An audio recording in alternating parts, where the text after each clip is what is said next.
Hey guys, you're welcome back to the channel. So today I have this Ankara and then I have this Ashoke, and we'll be making this kaftan with scrub neckline or V-shaped neckline, whatever you call it. So to make this kind of outfit, you will be needing about 3 to 4 yards of fabric or more depending on the size you're making.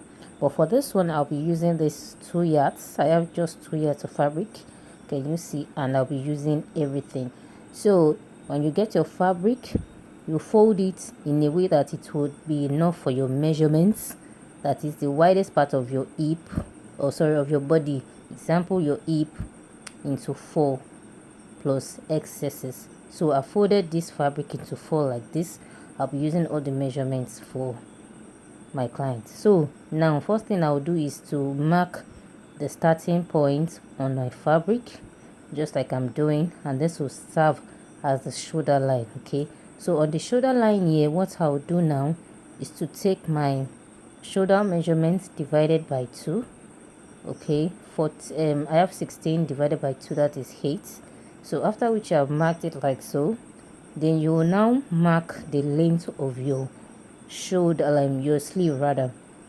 Okay, I'm using all this fabric because I don't have enough, so it depends on how wide your fabric it is. So as you can see, I don't have any other fabric left, so I just use about ½ inches left because this fabric I think is not rhyme. So now from there you go down by 1 inch for the shoulder slope, then you connect to the neckline.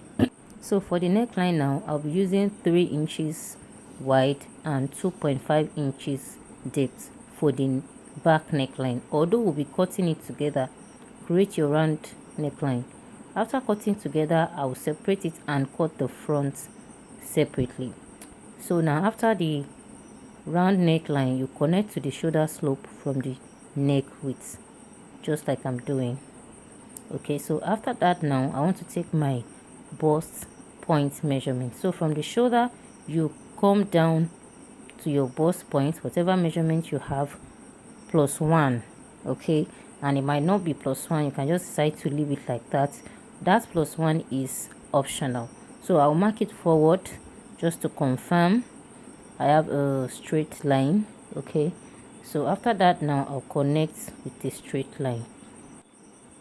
So guys, after this now I'll create the armhole area on the bust point line, but before then I'll connect this shoulder slope to the bust point line with a straight line like this.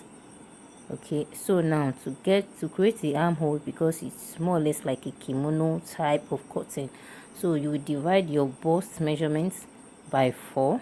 Okay, you mark it like so, then you add about 4 to 5 inches. Okay, so from there, that is where you create a curve and connect down to the full length of the dress. Okay, so now I'll cut the neckline area, the shoulder line, then I'll cut this part.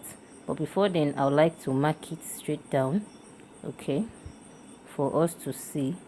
So I'll just confirm what I have on the bust points straight to the hand, so that I have a straight line.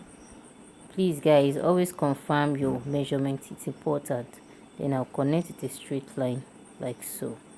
So guys, if you watch this video to this point, kindly subscribe, click on the subscribe button, the notification bell, so that you'll be notified whenever I drop a new video. And please like this video and share to your friends. And if you have any request, question, suggestion, you can always drop in the comment section. So now I'll start with the neckline. You cut it out like so, cut out the shoulder slope, then the armhole area. Okay, you should be careful around this place. You can also find us on Instagram at 401 styling, Facebook 401 styling, and TikTok 401 styling. Thank you. So now I have cut the neck, shoulder, and armhole, and as you can see, I have about 4 pieces here. So what I'll do now is to separate, remove one for the back. Then this is the one I want to use for the front. From the neckline, you know, we already have about 2 inch. You now mark 6 inches, 6 to 7 inches, depending on how low you want it to be, so that the neckline is not too high. So from that point, you come in by 1 inch. You know you are cutting on 4, that means it will be 2 inch, so it will not be too wide. So from there now, you will connect the 1 inch with a straight line, then you connect back to the neckline to get your V shape effect. Just watch closely what I'm doing. Then you cut out to your line, I mean the line you drill. Okay, so this is what it's going to look like at the end. Okay, you are going to be having like a box, or let me say a square shape at the end. When you measure it, you will have about 2 inch. So next thing you want to do is measure around what you have, and whatever you have is what you use to cut your fabric. Okay, it might not be a shock, it can be sequence, it can be crepe, it can be any other fabric. Just measure whatever you have on the neckline, like so, just like I'm doing. You measure the front, then you measure the back too. Okay, because you are going to be sewing the collar all through from the front to the back together. So that's why you need to measure it. As you can see, I'm measuring on fold, so I will multiply it by 2 and I'll cut it out on my ashoke. So now I will be measuring whatever I have on the neckline, and remember ashoke used to fray, so you need to add about 2 inch excess, so that by the time you finish sewing, you won't have any shortage. So I'll just add 2 inches to my initial measurements. So after which I've done that, the wideness of this is too much for what I needed on the neckline, so I only need about 2 inch, so that by the time I'm done, it will remain 1.5 inch. So as you can see, I'll just measure 2 inch, connect with a straight line, then I'll cut it out like so. So now I already joined the shoulder for the front and back together. That's what you will do, because you'll be turning both the front and back together. Then when you want to join it, you will start from the front, and mind you, the way you are going to be placing the fabric, I mean the collar, you need to watch closely. You start from the square area and you pin it down all through to the other side. Now I want you to watch here closely. Okay, I want you to watch the way you are going to do the front parts. Mind you, when you are pinning this, you will pin from the right side, then you turn back to the other side, but make sure that the fabric you're using overlaps each other. When you turn it inside out like this is how it's going to look like. Okay, just to watch what I'm doing, watch closely and you will understand it. It's quite simple and easy. By the time you turn it inward like this, it's going to overlap. Do you understand? Do you see what I just did? Okay, this is how it's going to look like. Can you see? Okay, but let's just continue. Okay, even before I finish, do you see how it overlaps? So at the back, when you are pinning it down round, you make sure it overlaps. Okay, so guys, I'm done stitching and this is what I have. So you see these points, this area where it has a square shape, you have to notch so that it will be easier for you to turn to the other side. Can you see? That's why I actually zoom in the camera. So now you are going to be turning inward like this. Okay, so now you flip the fabric to the wrong side so that you can see clearly what I'm doing. So just make sure you place the fabric on each other like so. It will overlap, then you will hold it down with a pin so that it doesn't move. Can you see how it's laid on each other? Okay, so now the next thing we want to do now is this little fabric you have here, you will pin it down to the fabric you use for the collar with a pin. Just watch what I'm doing closely. That is why we have to notch that edges so that it will be easier. It's just as if you want to make your pockets. Do you know this kind of pocket? I can't remember the name of the pocket.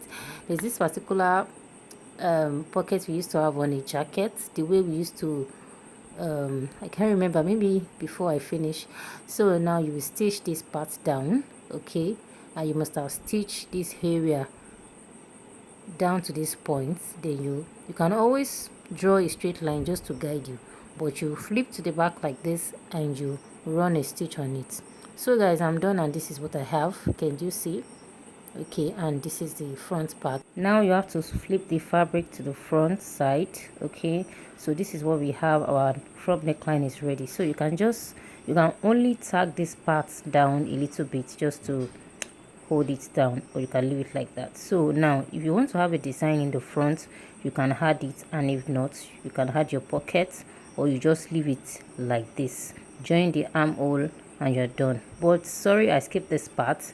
I joined the fabric together to create a design in the front. So for this design now, what I did, I measured about 10 inches wide and about 11 to 12 inches long. Okay, so this is what I do, and then I place it from the midpoint. Okay, and I have about 5 inches on both sides. Now for this shaped area, okay, I go up by 4 inches, I come in by 3 or 2.5 inches, then you cut and sew down. So guys, this is what I have at the end.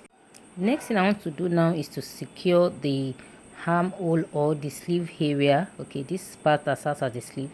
So I already cut a strip of fabric, can you see, and I'm going to use it to turn it inside for both sides, and I'm going to join the sides together. Now guys, this is what I have at the end. I already joined the sides, and as you can see, so now you can now decide to design and add whatever you want to add. So this lower part I'll fold inward, and this is what I have at the end. So guys, thanks for watching to this moment. Let me know your thoughts. If you gain one thing or the other from this video, any suggestion, request, or whatever, drop in the comment section. I'll be glad to read them all. Okay, for my returning subscriber, I love you, and the potential subscribers, I love you too. So if you haven't subscribed, subscribe now by clicking on the subscribe button. Click on the bell beside it to be notified whenever I drop a video, and if you have a video request, send it to me. Okay, see you in my next video. Bye for now.